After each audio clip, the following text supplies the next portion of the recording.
రేపొద్దున నీ బిడ్డలు ఈ సమాజానికి చేటు కాకుండా ఈ సమాజానికి మార్గదర్శకులు కావాలంటే నువ్వు ఫస్ట్ రోల్ మోడల్గా ఉండాలి. అంటే తల్లి తండ్రి ద ఫండమెంటల్ గాడ్స్, వాళ్ళ కాళ్ళకి నిరంతరం దండం పెడుతుంటే నీ జీవితం జన్మ తీర్థతో. ముఖ్యంగా మీ అందరికీ ఒక జబ్బుతో ఇంకో జబ్బుతో మీరు బాధపడుతున్నారు. తల్లిదండ్రులకి సహాయం చేయకపోవడం, సేవ చేయాలి. తల్లి కష్టాన్ని గుర్తెరుగు, తండ్రి త్యాగాన్ని గుర్తెరుగు. జీవితంలో ఏ తప్పును చూడవచ్చు. According to APJ Abdul Kalam, who gives some hand in support to needy is a handsome person. మీరు కూడా ఇన్నర్ బ్యూటీనెస్ కావాలంటే, రేపొద్దున నీ పిల్లలు నీ పట్ల అంతటి అంకిత భావంతో ఉండాలంటే, రేపొద్దున నీ బిడ్డలు ఈ సమాజానికి ఉపయోగపడేటువంటి ఒక దివిటీలు అవ్వాలంటే, రేపొద్దున నీ బిడ్డలు ఈ సమాజానికి చేటు కాకుండా ఈ సమాజానికి మార్గదర్శకులు కావాలంటే నువ్వు ఫస్ట్ రోల్ మోడల్గా ఉండాలి. నువ్వు రోల్ మోడల్గా ఉంటేనే నీ రోలు లాంటి మోడల్ కాకుండా నీ రోల్ మోడలిజంతో చక్కగా నీ పిల్లలు దాన్ని ఫాలో అవుతారు. అమ్మాయికి అర్థమైంది, అందుకే పడిపడి నవ్వుతోంది. ఎందుకంటే గ్యారంటీగా చాలామంది కొంచెం పెళ్ళైన తర్వాత ఆ వయసు వచ్చిన తర్వాత గ్యారంటీ రోల్ మోడల్సే అవుతారు. ఆ మోడల్ కాకండి, రోల్ మోడల్స్ కండి. కాబట్టి అమ్మకి తప్పనిసరిగా దండం పెట్టాలి, నాన్నకి అమ్మకి. అమ్మ నాన్న మీరు ఎవరు ఎన్నైనా ఏదైనా చెయ్యండి.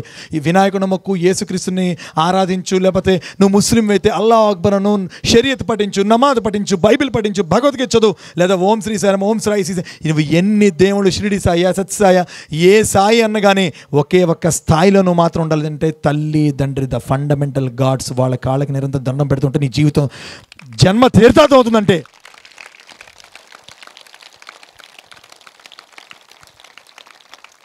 అర్థమైందా? మీ అందరికి అర్థం కాలేదా? ఎవరు చేస్తారు? ఏం చేస్తావు? వెళ్ళగానే ఎలా పెడతావు? ఫస్ట్ ఏం చెప్పాలి అమ్మకి? వెనకున్న వాళ్ళు మాట్లాడలే, ఏ గట్టిగా మాట్లాడలేవా? అందరికీ సమోసాలు పంచే కార్యక్రమం లాస్ట్కుంది. Very good. హాయ్, ఎప్పుడు తిండి పోతులే, ఏమిస్తారో లోపలేసేద్దామా? అన్నం మాత్రం మెంగరు. చీచి అబ్బే, ఎప్పుడు మ్యాగీ. ఓకే, ముణుకుల మీద వంగి తల వంచి, అమ్మని కళ్ళు మూసుకోమని చెప్పి ముణుకుల మీద వంగి తల వంచి మన తలని అమ్మ పాదాలకు తగిలించి చక్కగా ముద్దు పెట్టి లేచి అమ్మని గట్టిగా హత్తుకొని, అమ్మ I love you, thank you very much for this wonderful life అని మీ అమ్మతో నువ్వు చెయ్యి. నిజంగా మీ అమ్మ చనిపోయే వరకు ఆ మూమెంట్ని గుర్తుంచుకుంటుంది, గుండెలో పెట్టుకొని. చాలామంది ఎందుకో ఉత్సాహం లేదు, ఎలా ఉన్నారంటే ఏంట్రా మాకే వచ్చిన గోల అన్నట్టుగా ఉన్నారు. అయితే ఇన్నర్ బ్యూటీ పెరగాలంటే మూడు లోపల నుంచి వెళ్ళిపోవాలి. ఫస్ట్ చెప్పినప్పుడు వాట్ ఇఫ్ సిండ్రోమ్లో ఏం వెళ్ళిపోవాలి? నెగిటివిటీ పోవాలి. ఏం పోవాలి? నువ్వు మార్కులు తెచ్చుకోగలవా? ఎస్, తెచ్చుకోగలనని హ్యాపీగా రొజాయి కింద పడుకోవడం కాదు, స్టార్ట్ చేయి. పాజిటివ్ థాట్తో పాటు పాజిటివ్ యాక్షన్ ఉండాలి. నువ్వు ఎవరో ఒక బాక్సర్ ఉన్నాడు, వాడు మంచి కిక్ బాక్సర్ అవ్వాలి, మంచి బాక్సింగ్ కిట్ అవ్వాలి. ఎస్, నేను గుడ్ బాక్సర్ని, గ్రేట్ బాక్సర్ని అని పాప్కార్న్ తింటూ కోకోకోలా తాగుతూ టీవీ చూసుకుంటే బాక్సర్ అవుతాడా? ఏమీ అవ్వడు. బాక్సర్ కాదు కదా, ఫిక్సర్ కూడా కాలేడు. కానీ నువ్వు మాత్రం పాజిటివ్ థాట్తో పాటు, పాజిటివ్ యాటిట్యూడ్తో పాటు పాజిటివ్ యాక్షన్. నిరంతరం నువ్వు మ్యాథ్స్ అనుకుంటావో, ఫిజిక్స్ అనుకుంటావో, చదవడం అనుకుంటావో, పని చేయడం అనుకుంటావో. ముఖ్యంగా మీ అందరికీ ఒక జబ్బుతో ఇంకో జబ్బుతో మీరు బాధపడుతున్నారు. తల్లిదండ్రులకి సహాయం చేయకపోవడం, సేవ చేయకపోవడం. అమ్మాయి కనీసం తీసి అక్కడ పెట్టమ్మా, నాకు పని లేదనుకుంటున్నా ఏంటి, నేను ఇంటర్మీడియట్ చదువుతున్నాను, రేపు నాకు టెస్ట్ ఉంది తెలుసా, నేను వర్క్ చేసుకోవాలి తెలుసా. నీ తల్లి చేసిన వర్క్ నువ్వు రోజంతా చేస్తే నీ నడుము విరిగిపోయి 3 రోజులు లేవు. నీ తల్లి ఒక్కరోజు చేసిన పని చేస్తే,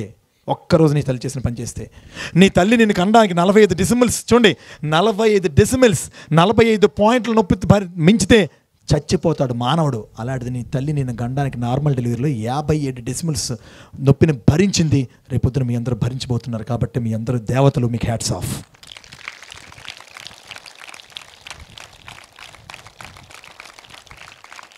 థ్యాంక్ యూ.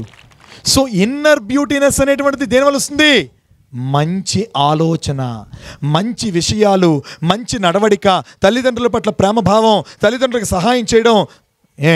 ఎవరైనా ఇక్కడ నేను ఒక చిన్న క్వశ్చన్ అడుగుతాను చెప్తారా? ఎంతమంది మీ ఇళ్లలో బాత్రూములు కడుగుతారు? నువ్వు పక్క వాళ్ళు చూడ చేయగా, నువ్వు కడిగితే ఎత్తు, లేకపోతే లేదు. నేను కడుగుతాను, బీయింగ్ బ్లైండ్. నేను కడుగుతాను. ఎంతమంది మీ ఇంట్లో టాయిలెట్స్ కడుగుతారు? కడగాం చాలామంది. పోనీ కడిగితే వెరీ గుడ్, నేను కడుగుతాను. నువ్వు కడుగుతావు, నన్ను ఏం చేయమంటావు? ఇప్పుడు స్వచ్ఛ భారత్ పెట్టి ఇక్కడ కడిగించలేం కదా, నువ్వు కడుగుతావు, వెరీ గుడ్. అమ్మాయికి అందరికీ వస్తే కట్టి చెప్పలు కొట్టంటారా, వెరీ గుడ్, కడుగుతుంది. నేను ఎందుకు ఈ మాట అన్నాను తెలుసా? తల్లి కష్టాన్ని గుర్తెరుగు, తండ్రి త్యాగాన్ని గుర్తెరుగు. జీవితంలో ఏ తప్పు నువ్వు చెయ్యవు. తల్లి కష్టాన్ని గుర్తెరుగు, తండ్రి త్యాగాన్ని గుర్తెరుగు. ఎట్టి పరిస్థితుల్లో కూడా జీవితంలో నువ్వు ఏ తప్పు చెయ్యవు కదా. తల్లి కష్టాన్ని గుర్తెరగండి, అప్పుడు ఇన్నర్ బ్యూటీనెస్ పెరుగుతుంది. సో ఇన్నర్ బ్యూటీ పెరగాలంటే 3 గుణాలు లోపల నుంచి తీయాలి. ఏంటిది? అసూయ. తెలుగులో ఏంటి గట్టిగా? 2 కోపము, చిరాకు. 3వది ఏంటి? ద్వేషం. ఈ 3 తీయాలి. తీయగలమా? అన్నదమ్ములతో, అక్క చెల్లెలతో, తండ్రితో, తల్లితో ద్వేషం పడద్దు. ఇక WI, నెక్స్ట్ ఏంటి? L. 2 L ఉన్నాయి. ఏమన్నది? 2 L.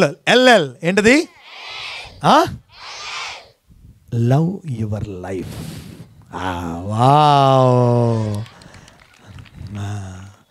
వావ్, గట్టిగా అనలేదే? Wow, love your life.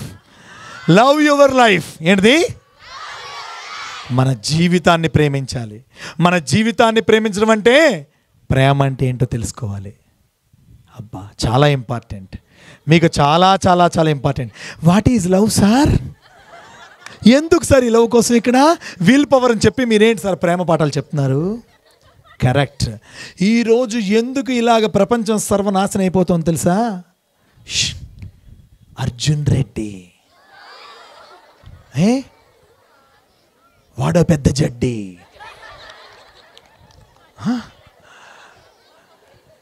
ఎందుకు తెలుసు ఈ మాట చెప్తున్నాను?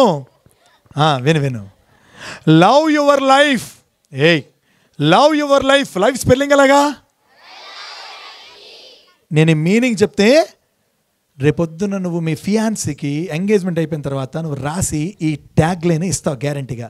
Life is nothing but LIFE, love it for ever. Love it for ever. Very good, very good. ఎవరు అలా అనుకుంటారో, ఎవరు లవ్ ఇట్ ఫర్ ఎవర్ అనుకుంటారో వాళ్ళు LIFE, lead it for ever, బాగా లీడ్ చేయగలుగుతారు. కాబట్టి love your life. LL, love your life అంటే లవ్ కోసం తెలుసుకోవాలి. What is love? What is love? Sir అందరు చెప్పారు సార్, ఇది ఇన్ఫాక్ట్ చేసినట్ట. వాడిని చూడకూడదట సార్, వాడి బూరి బుగ్గులు అన్నాయి అనకూడదట సార్. వాడు ఇలాగా లోవెస్ట్ ప్యాంట్ వేసుకున్నాడని మనం అనకూడదట సార్. వాడు చూడండి సార్ ఎలా ఉన్నాడు, what a handsome guy. Okay, అరే నాన్న మీ అందరు ఏజ్లో అనుకున్నారు he so handsome, he so handsome, he so handsome. According to APJ Abdul Kalam, who gives some hand in support to needy is a handsome person. కండలు తీరిన హృతిక్ రోషనో ఎవడో handsome కాదు. నిజంగా ఎవడైతే తన హ్యాండ్ని పక్కవాడి కష్టంలో ఉన్నప్పుడు వాడి కన్నీళ్ళు తొడవగలిగితే, వాడు సపోర్ట్ చేయగలిగితే, అటువంటి వాడే ఉండో వాడే నిజమైన మగవాడు, అందమైన వాడు. ఇక మీకు అద్భుతమైనటువంటి ఇంకొక మాట ఇస్తున్నాను. ఇక మీకు అద్భుతమైనటువంటి లవ్ యువర్ లైఫ్లో మీకు కావలసినటువంటి ఇన్పుట్ ఇస్తున్నాను. చాలా జాగ్రత్తగా వినండి. మీరున్నదంతా కూడా ఇప్పుడు హార్మోనల్ స్టేజ్. ఏం స్టేజ్ది? గట్టిగా ఏ స్టేజ్ది? అక్కడ ఎవరో ఒక అమ్మాయి మాట్లాడుతుంది. తల్లి నాతో మాట్లాడు, నేను మీతో మాట్లాడడానికి వచ్చాను. ఓకే, మీలో మీరు మాట్లాడుకోకండి. ఈ హార్మోనల్ స్టేజ్ అంటే ఏంటో మీరు తెలుసుకోవాలి. బాడీ అనేటువంటి ఇది ఉన్నప్పుడు బాడీతో పాటు మైండ్ ఉంటుంది. మనలో మొత్తం 4 ఎలిమెంట్స్ ఉంటాయి. చాలా జాగ్రత్త చూడండి. ఎన్ని ఎలిమెంట్స్ ఉంటాయి? ఇది నీ పిల్లలకి నువ్వు ఒళ్ళో కూర్చోబెట్టుకొని నీ 10 ఏళ్ల వయసులో ఎక్కడికి 20 ఏళ్ళ తర్వాత 25 ఏళ్ళ తర్వాత వాళ్ళని కూర్చోబెట్టుకొని నీ కొడుక్కో నీ కూతురుకో ఈ టెక్నాలజీని చెప్పాలి. దీన్ని it is called mental technology. ఏమంటారు దీన్ని? ఈ బాడీలో మొత్తం 4 ఎలిమెంట్స్ ఉంటాయి. ఎన్ని ఎలిమెంట్స్ ఉంటాయి చెప్పండి? 1 బాడీ. గట్టిగా అందరూ 1 body, 2 mind, 3 conscious, 4 soul. So ఒకటోదేంటి? శరీరము. 2 మనస్సు. 2 ఏంటి? మనస్సు. మూడోదేంటి? కాన్షియస్నెస్, బుద్ధి. ఏంటిది? నాలుగోదేంటి? సోల్, ఆత్మ. ఓ, ఆత్మ కాదు. జాగ్రత్తగా విను, చాలా జాగ్రత్తగా వినాలి. లవ్ యువర్ లైఫ్ అంటే వాట్ ఈస్ దట్ లవ్? నేను చెప్తాను. నువ్వు నీకు వచ్చిందో 13, 14, 15, 16 వచ్చేటువంటి physical maturity, both boy and గర్ల్కి ఎవరికైనా వస్తుంది. That is called hormonal maturity, that is called body oriented maturity. అప్పుడు మన గ్రంథులు, మనలో ఉండేటువంటి గ్లాండ్స్ అన్నీ కూడా ఆ కొన్ని రసాలను ఊరుతాయి. మనకు తెలిసింది ఇదంతా కూడా. మీ అందరికీ 8వ క్లాస్ నుంచి అడాలసెంట్ ఎడ్యుకేషన్లో వెరీ గుడ్, బయాలజీలో చక్కగా చెప్తున్నారు, కానీ మీరెవ్వరూ దాని పట్ల శ్రద్ధ పెట్టట్లేదు. రేపొద్దున నువ్వు ఎవడో ట్రాప్లో పడిపోకుండా ఉండాలంటే నీకు పుట్టబోయే బిడ్డలు ఎవరో ట్రాప్ చేసి రాంగ్ ట్రాక్లో తీసుకువెళ్ళి జీవితం నాశనం చేయకుండా ఉండాలంటే నువ్వు what is the difference between hormonal effect and intelligent effect మీరు తెలుసుకోవాలి. నీ హార్మోనల్ ఎఫెక్ట్తో పాటు భగవంతుడు నీకు కాన్షియస్ బుద్ధి అని పెట్టి ఇంటెలిజెంట్ ఎఫెక్ట్ అని పెట్టాడు. ఏం ఎఫెక్ట్ అది? గట్టిగా మాడాలి, ఏంటది? సో మనం చూడు, 5 రకాలు ఉన్నాయి. చెప్పండి. చూపు, గట్టిగా చూపు, వినికిడి, మాట, స్పర్శ, ఆలోచన. ఈ 5 మొత్తం ప్రవర్తన నిర్దేశిస్తాయి, అంతే కదా? ఈ 5 ప్రతిదీ కూడా ఈ హార్మోనల్ ఎఫెక్ట్వా లేదా ఇంటెలిజెంట్ ఎఫెక్టా తెలిసిపోతుంది. సో మనం చూడకూడదని ఒకటి చూస్తే, మాట్లాడుకునే విధంగా ఒకరితో మాట్లాడితే, వినకూడని వింటే, స్పృశించకూడదు స్పృశిస్తే, ఆలోచించకూడని ఆలోచిస్తే, టోటల్లీ మనకి క్యారెక్టర్ అనేటువంటి డ్యామేజ్ అయిపోయి we will become the losers in life. My dear daughters, my dear darlings, my dear girl friends, తప్పనిసరిగా ఒకరోజు ఒక వెధవని పెళ్లి చేసుకోక తప్పదు.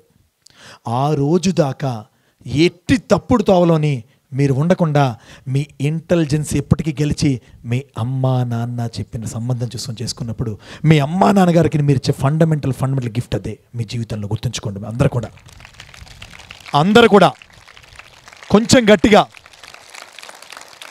అంటే చప్పట్లు కొట్టలేని వాళ్ళకి ఏవో ఉన్నట్లు లెక్క. వాళ్ళకి నేను చెప్పింది తప్ప? అది హార్మోన్ ఎఫెక్ట్లో మనం పడిపోవచ్చా? నో. Intelligent effect. ఎవడో నీకు ప్రపోజ్ చేశాడు, ఐ లవ్ యూ డార్లింగ్. ఒరే, నువ్వు ఇంటికి మీ అమ్మకి చెప్పురా, సంతోషిస్తుంది. అమ్మని మించిన లవర్ ఇంకోటి లేదురా, ఫస్ట్ మీ అమ్మకి చెప్పు. The fundamental lover in this world is your mother.